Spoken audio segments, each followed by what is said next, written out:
Muy bien, muy buenos días. Estamos ya listos para comenzar nuestra lectura, para comenzar nuestra mañana leyendo la palabra de Dios. Creo que es algo que nos impulsa, nos motiva, nos empuja, ¿verdad? A hacer algo para Dios. A veces en el día es complejo tener tiempos donde no haya actividad, donde no estés distrayéndote con nada, donde no haya niños, donde no haya actividades de la casa, citas, llamadas telefónicas o algún otro asunto. Por eso este tiempo es especial. Por eso este tiempo es especial, porque es un momento donde solamente estamos con Dios. No estamos en otra cosa, no estamos preparando desayunos, no estamos haciendo labores domésticas, estamos escuchando la palabra de Dios. Estamos poniendo atención a la Escritura. Y yo creo que ese es el tiempo más hermoso que deberías de tener en todo tu día. Cuando estamos en la presencia de Dios, Dios nos da estrategias, nos da formas de solucionar cosas, problemas, nos da respuestas a preguntas que hemos hecho. Y cada mañana también leer la palabra de Dios es un aliciente para nuestro espíritu. No sé si tú te has sentido así como yo. Cuando leo la palabra de Dios, hay como un refrigerio, ¿verdad?, que cae para mi espíritu se fortalece cada mañana. Y la palabra de Dios está haciendo esto, está fortaleciendo el espíritu cada que nosotros la leemos, cada que nosotros vamos a esta escritura, nuestro espíritu se enriquece, nuestro espíritu se fortalece, nuestro espíritu se vivifica, porque nosotros necesitamos dirección. Recordemos que un pueblo sin dirección se pierde, así de sencillo, se va perdiendo y no nos damos cuenta en qué momento, pero se pierde. Vamos a hacer una oración para iniciar. Señor, te damos gracias, Padre, porque tú has habitado, Señor, en medio de tu pueblo. Y hoy, Señor, clamamos porque tu presencia, Señor, se manifieste en este lugar. Anhelamos de ti, anhelamos de tu cobijo, anhelamos, Señor, de tu dirección. Anhelamos, Padre, agradarte. Queremos, Padre, no solamente ser lectores, sino ser también buenos hacedores de tu palabra. Espíritu Santo, ven y actúa con poder en esta mañana. Muéstranos las cosas gloriosas que tienes, Padre, para nosotros cada día. Muéstranos el carácter del papá, que Dios, muéstranos el carácter de nuestro papá. Haznos ver qué es lo que Él quiere, Padre, con tu iglesia. Te damos toda la gloria y la honra en el nombre de Jesucristo, tu Hijo amado. Amén. Estamos leyendo ahorita el capítulo de Primera de Corintios, y en este capítulo de Primera de Corintios estamos viendo cómo la iglesia, ¿verdad?, tiene diferentes ideas o tiene diferentes formas de ver el reino, por así llamarlo. Y no logran ponerse de acuerdo, y esto genera o va generando un problema en toda la comunidad. Estábamos observando y analizando que del capítulo 1 al capítulo 4, vemos cómo hay un desorden, y ese desorden está provocando una división en la iglesia. ¿Y de qué manera podemos nosotros darnos cuenta que hay un desorden? Porque unos estaban en la iglesia de Corintios siguiendo a Pablo, otros están siguiendo a Apolos, otros a Pedro. Entonces había algo que separaba, ¿verdad?, lo que era el propósito original de Dios para con el hombre a través de Cristo Jesús. Entonces define el problema a través de una división. Esto no es no logran ponerse de acuerdo, y cada quien tiene sus propias ideas, ¿no? Entonces Jesús viene a ser la razón de la unidad de la iglesia. Es una razón. Cristo dio su vida por toda la iglesia, dio su vida por toda la humanidad que andaba en pecado. Entonces, nuestra razón de unidad o nuestra razón de estar en un cuerpo es en Cristo Jesús. Amén. Entonces, las personas no lograban entender esto y había divisiones en la propia iglesia. Imagínate, entre los judíos y los no judíos, o sea, los gentiles y los no gentiles, los que creían, había como dos extremos.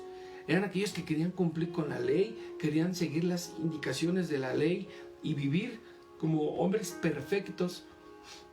Y había otros que abusaban, ¿verdad?, de vivir en libertad, de libertinaje, abusaban de esta libertad absoluta.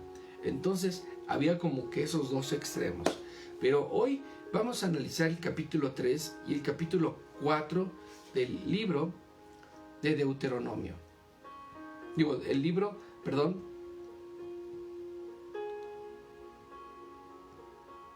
Ahí está, el libro de Primera de Corintios.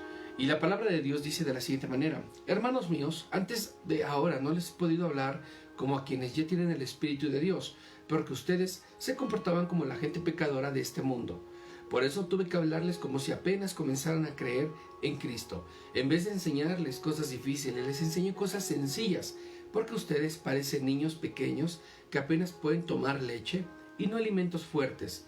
En aquel entonces no estaban preparados para entender cosas más difíciles, y todavía no lo están, pues siguen viviendo como la gente pecadora de este mundo. Tienen celos los unos con los otros y se pelean entre ustedes, porque uno dice: yo soy seguidor de Pablo, y otros le contesta: yo soy seguidor de Apolo. Están actuando como la gente de este mundo. ¿No se dan cuenta que así se comportan los pecadores? Después de todo, Apolo y yo solo somos servidores de Dios para ayudarlos a creer en Jesucristo. Cada uno de nosotros hizo lo que el Señor nos mandó a hacer. Yo les anuncié a ustedes la buena noticia de Jesucristo, y Apolo se las enseñó a seguir confiando en Él. Pero es Dios quien los ha hecho confiar más en Cristo. Así que lo más importante no es quién anuncia la noticia, ni quién la enseña. Lo único importante es Dios, que es quien aumenta nuestra confianza en Cristo. También tanta importancia tienen los que anuncian la noticia como los que la enseñan. Cada uno de ellos recibirá su premio, según el trabajo que haya hecho.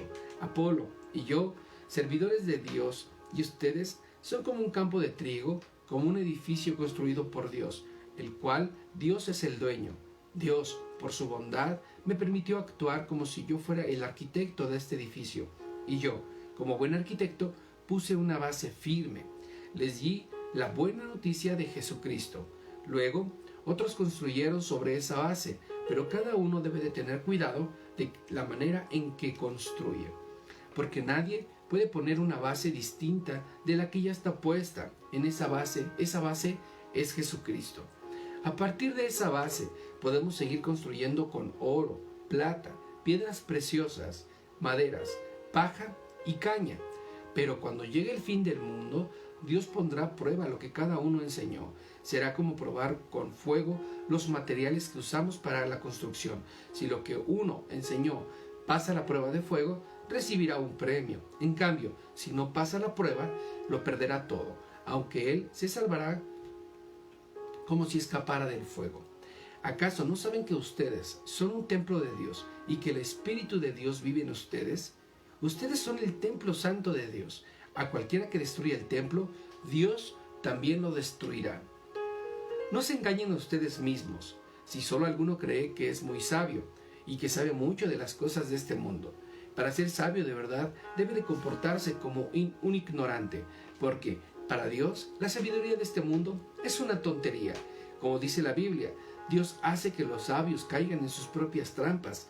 Y también dice: bien sabe nuestro Dios que las tonterías que a los sabios le ocurren.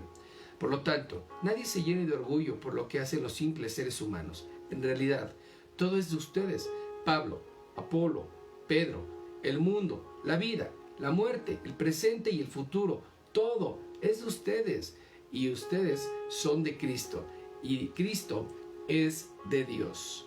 Aleluya. ¿Sabes? En la iglesia de Corinto se estaban levantando también falsos profetas, gente que utilizaba el nombre de Cristo, ¿verdad?, para levantar su propia imagen, para levantar su propio orgullo, Y lejos de llevar un mensaje de salvación, llevaban un propio mensaje utilizando el nombre de Jesucristo. Esto era como una iglesia que estaba caminando en desorden, ¿no? Líderes que se estaban levantando con propósitos completamente diferentes. Y la gente empezaba a seguir más al hombre, empezaba a seguir más a los líderes, a los hombres en particular, más que a Dios. Imagínate cuál es la gravedad de seguir a un hombre. Un hombre se equivoca, un hombre miente, un hombre también se arrepiente, un hombre cambia de opinión de manera muy fácil.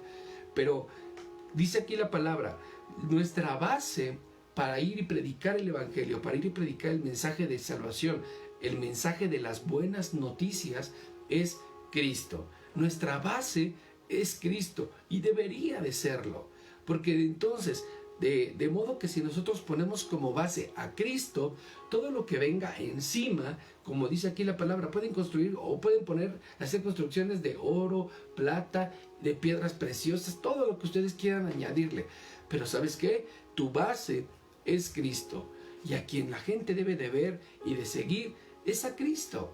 Y aquí era donde la gente estaba poniéndose en problema, porque las personas que enseñaban la palabra creían que sabían mucho, creían que eran verdaderos eruditos, creían que por medio de su sabiduría o la sabiduría humana, ellos iban a poder, o la gente iba a poder conocer a Cristo y recibir su salvación, cuando en realidad no era por ese lado. La verdad de las cosas es que habría nada más que haber enseñado el mensaje de Jesucristo y que la gente recibiera a Jesucristo. Eso era todo. Acuérdense de lo que vimos en Romanos. Ya se estaba predicando el mensaje de salvación. La iglesia se estaba expandiendo. Ahora, en el capítulo 4 habla sobre los verdaderos servidores de Cristo. Vamos a ver, ustedes deben considerarnos como simples servidores de Cristo, encargados de dar a conocer los planes que Dios tenía en secreto. Los que están encargados de alguna tarea deben demostrar que pueden confiar en ellos. A mí, en lo personal, no me importa si ustedes o el Tribunal de Justicia de este mundo se pone a averiguar si lo hago bien o lo hago mal. Ni siquiera me juzgo a mí mismo. Y aunque no recuerdo haber hecho nada malo, eso no significa que yo esté del todo libre de culpa, pero el único que tiene derecho a juzgarme es Dios. Por eso, no culpen a nadie antes de que Jesucristo vuelva. Cuando Él venga, dará a conocer todo lo que está oculto, todo lo que piensa cada uno de nosotros. Entonces, Dios nos dará el premio que merecemos. He hablado de Apolo y de mí mismo, para que aprendan de nuestro ejemplo, de lo que significa el dicho. No hay que hacer ni decir más de lo que dice la Biblia. Así que no anden presumiendo de que un servidor de Dios es mejor que otro. No hay nada que lo haga ustedes más importantes que otros. Todo lo que tienen lo han recibido de Dios. Y si todo se lo deben a Él, ¿por qué presumen como si ustedes solos lo hubieran conseguido? Ustedes tienen ahora todo lo que desean. Ya son ricos y actúan como reyes, como si no necesitaran de otros. Ojalá que de veras fueran reyes. Así nosotros podríamos reinar junto con ustedes. Pero me parece que a nosotros, los apóstoles, Dios nos ha dejado en el último lugar. Parecemos prisioneros, condenados a muerte. Somos el hazmerreír del mundo entero y hasta de los ángeles por obedecer a Cristo. La gente nos considera tontos. En cambio, Cristo, gracias a Cristo, a ustedes lo consideran sabio. Nosotros somos los débiles y ustedes son los fuertes. A ustedes lo respetan y a nosotros no. Ahora mismo tenemos hambre y tenemos sed. Andamos casi desnudos. La gente nos maltrata y no tenemos ni dónde vivir. Nos casamos trabajando con nuestras manos. Bendecimos a los que nos insultan. Cuando sufrimos, lo soportamos con paciencia. Cuando hablan mal de nosotros, contestamos con palabras amables. Hasta ahora se nos ha tratado como si fuéramos la basura de este mundo. No les escribo esto para avergonzarlos. Al contrario, lo que quiero darles es una enseñanza, pues los amo como si fueran mis hijos. Ustedes podrán tener 10,000 maestros que los instruya acerca de Cristo, pero padres no tienen muchos. El único padre que tienen soy yo, pues cuando les anuncié la buena noticia de Cristo, ustedes llegaron a ser mis hijos. Por lo tanto, les ruego que sigan mi ejemplo. Por eso les envié a Timoteo, a quien amo como a un hijo, y que es fiel al Señor Jesús. Por eso confío en él. Timoteo les recordará las enseñanzas que son las mismas enseñanzas de Cristo. Eso es lo que yo enseño en todas las iglesias. Algunos de ustedes se sienten muy valientes, pues creen que no iré a verlos. Sin embargo, si Dios quiere, muy pronto iré a visitarlos, y entonces sabré si esos valentones, además de hablar, hacen lo que dicen. Cuando alguien pertenece al reino de Dios, lo demuestra por lo que hace y no solo por lo que dice. ¿Cómo quieren que vaya a visitarlos? ¿Con un palo en la mano o con mucho cariño y ternura? Amén. Estamos observando, ¿verdad?, cómo en el capítulo 4 de la primera carta de los Corintios, cómo un seguidor y cómo un servidor de Cristo se debería de comportar. Hay cosas que nosotros, ¿verdad?, vamos a vivir y vamos a enfrentar. A veces vamos a enfrentar el rechazo de la gente, el menosprecio de la gente. Vamos a experimentar, ¿verdad?, ese descontento de la gente que nos rodea por predicar el mensaje de Cristo. Nos van a tratar de locos, nos van a tratar de gente enferma, nos van a tratar aquí, como dice la palabra, de menos. Pero ¿sabes qué? Ser portadores del mensaje de Jesucristo es una verdadera bendición. Es una verdadera bendición porque nosotros estamos obedeciendo, ¿verdad?, aquel que dio la vida por nosotros. Estamos siguiendo sus enseñanzas. Estamos no solamente leyendo la palabra, también nos estamos volviendo hacedores. Y aquellos que dicen que son los fuertes, en realidad son los débiles. Aquellos que dicen que son sabios, en realidad son incrédulos, son tontos. La verdadera sabiduría radica en la Escritura, radica en Cristo Jesús. Va a haber mucha persecución en el cristianismo, y en este momento la iglesia de Corintios estaba sufriendo y estaba viviendo una temporada un poco difícil. Y precisamente por esto, ni siquiera por predicar el evangelio, estaba sufriendo un tiempo complejo o difícil por la gran persecución que representaba. Seguir el mensaje de Cristo, por seguir predicando el mensaje del evangelio. Entonces, en realidad es una tarea verdaderamente compleja, es una tarea verdaderamente de compromiso, de carácter, donde las personas que llevan el mensaje deben de pararse, ¿verdad?, con toda la autoridad que tenía Cristo Jesús. Y en esa autoridad es que nosotros hablamos. No es que sepamos todo, no es que tengamos toda la información, no es que tengamos toda la sabiduría, sino, como lo he dicho en repetidas ocasiones, estamos aprendiendo cada día. Y ese método de aprendizaje, esa línea que nos lleva, ¿verdad?, hacia arriba en el canal del aprendizaje, nos va perfeccionando cada día. Vamos aprendiendo cada mañana. Y esto de leer la Biblia va formando nuestro carácter, va formando nuestro ADN. Dice la palabra que nosotros somos hechura suya. ¿Y cómo podríamos ser hechura suya si no actuamos como Él también?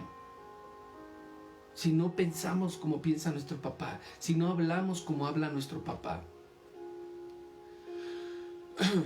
Algo que es interesante que podrías tener en claro es que la palabra de Dios o el Nuevo Testamento es algo que a nosotros nos corresponde. ¿Y qué entendemos por testamento? Testamento es algo que se nos dejó. Es una herencia que se nos dejó. Son las bendiciones, son los derechos, son las obligaciones que nosotros como pueblo de Dios tenemos que seguir para ser bendecidos. Es un regalo de parte de Dios para nosotros. Es un manual de vida que nosotros podemos tener para vivir mejor, para ser mejores personas. Es un manual de vida que nos va a llevar a vivir de una manera diferente, en paz. Amén. Entonces, cuando nosotros estamos predicando el evangelio, estamos hablando palabras de poder. Estamos siendo enriquecidos, estamos siendo verdaderamente discípulos de Cristo. Porque no solamente se trata de leerla y de aprendértela, se trata de ir y hacerlo, llevar el mensaje. ¿De qué te sirve a veces tener tanto conocimiento si no lo compartes con alguien más? ¿De qué te sirve tener tanta cultura, ser tan sabio, ser tan... a lo mejor si te gusta la música, saber tocar, si te gusta cantar? ¿De qué te serviría todo eso si no lo compartes con la gente? Hay personas que les gusta hablar en público. ¿De qué les serviría hablar en público? ¿De qué sirve que les guste hablar en público si no lo hacen cuando tienen a la gente enfrente? A algunos que les gusta escribir, ¿de qué les sirve que les guste escribir si lo que escriben no lo comparten, si no lo escriben para sí mismos? Y el mensaje de salvación es algo muy semejante. ¿De qué nos sirve a nosotros conocer el mensaje de salvación, vivir en Cristo Jesús, si no somos aquellos que llevan este mismo mensaje a otro más? Debemos de volvernos portadores, ¿verdad?, de este mensaje. Y que a donde quiera que vayamos podamos compartir esta noticia y otros tengan oportunidad de ser salvos como nosotros lo fuimos en algún momento. La iglesia de Corintios estaba viviendo este tema. Había mucha discrepancia, muchas preguntas en el aire. Estábamos hablando que del capítulo 1 al capítulo 4, estábamos hablando de la división que estaba sucediendo en este lugar. Después del 5 al 7, dice la palabra que estaban teniendo problemas en relación al tema del sexo. Y lo vamos a ver a partir del día de mañana. ¿Por qué había problemas en la iglesia de Corintio a través del sexo? Antes todos estaban haciendo lo que querían. Ahora hay una norma para vivir. Hay una manera de hacer las cosas correctamente. Y esto es lo que está hablando la primera carta de Corintios, o epístola de los Corintios. ¿Pero qué significa una epístola? ¿Qué es esto? Viene del griego epístole, que significa carta. Por eso nosotros le podemos llamar carta o le podemos llamar epístola. Y esto no está mal, al contrario, eso está bien. Amén. Pues muy bien, eso es lo que tenemos listo para el día de hoy. Vamos a orar por este tiempo. Señor, te damos gracias, Padre, porque tú nos has permitido, Señor, vivir, Señor, esta mañana, Padre, en un tiempo de victoria, vivir en un tiempo de regocijo en medio de tu palabra. Sabemos, Señor, que hay muchas cosas que aprender, hay muchas cosas que entender, y queremos, Padre, que tu Espíritu Santo nos revele, nos muestre todo aquello, Padre, que quieres que aprendamos, todo aquello que quieres, Padre, que nosotros guardemos en nuestro corazón. Sabemos que cada mañana hablas a nuestro corazón de una manera hermosa, y es una bendición estar en tu presencia. Es una bendición estar en ti, y te damos toda la gloria en el nombre de Jesús. Amén. Muchísimas gracias a aquellos que se conectaron en esta mañana. Sabemos que estas mañanitas frías, ¿verdad?, ahí en la camita, están ricas, y qué mejor acompañadas de la palabra de Dios. Muchísimas gracias. Ayúdanos a compartir este video, ayúdanos con un comentario. Si tienes alguna duda o alguna aportación, también es muy bienvenida. Nos encanta leer todos sus comentarios. Creo que eso enriquece, ¿verdad?, muchísimo este trabajo. Esto enriquece muchísimo este esfuerzo que se hace cada día por compartir con ustedes esta lectura de la palabra. No sé ustedes, pero yo estoy experimentando algo sobrenatural, algo hermoso, y me estoy dando la oportunidad a mí mismo, ¿verdad?, de conocer la Escritura, conocer el carácter de mi papá. Muchísimas gracias por acompañarnos. Mi nombre es Isaac y esto es Biblia con Café. Muchísimas gracias. Dios les bendice.